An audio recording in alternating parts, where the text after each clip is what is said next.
was a team that a lot of us were anticipating, and that was the Clippers. They start calling me Leatherface and stuff, but Serge can't talk too much. We got him on a trading block right now, so whoever wants him, let us know. We're trying to trade Serge. Clippers, man, they had a good start to the season. We talked about the Lakers game. Montrezl Harrell playing against his old team. We thought he would have a good game, but I think the Clippers really showed up in that matchup. They've started off the season 1-0. Then they went into Denver, took another win, played at Dallas, lost that one, won 2 in a row following that with Minnesota and Portland, and they just lost on Friday night to the Utah Jazz. So that leaves them at 4-2. Not really any surprise here. One thing I will say is Paul George has stepped up. He has proved us wrong so far, and I mean, I'm happy to see him do well. One thing that we did say is Tyronn Lue is going to fit well, and I think he's showing he's doing a good job with that team so far.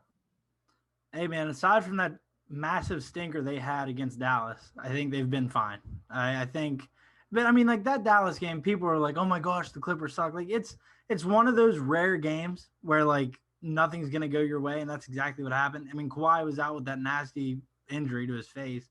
He's back, though. He kind of looks like Hannibal Lecter, but he's good. He's good. I feel like – Hold on. What did you think about Paul George, what he said after the game? They lost by 50. They were down by 50 at halftime, the most that a team has been down by halftime in NBA history.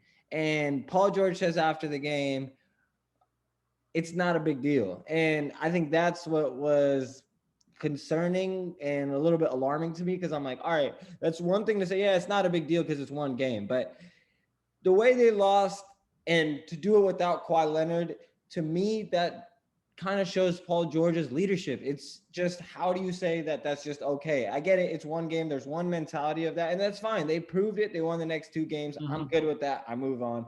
But at the time, I was a little bit like, yeah, I don't think you should be really saying that. I don't think that's what people want to hear when you lose by 50. I feel like that's his like leadership role though in that situation, is just like, what do you want me to say? We sucked ass? Like, yeah, of course we did. But like I think his thing was just, it's one game, it doesn't matter, let's move on. And hey, like you said, they won the next 2.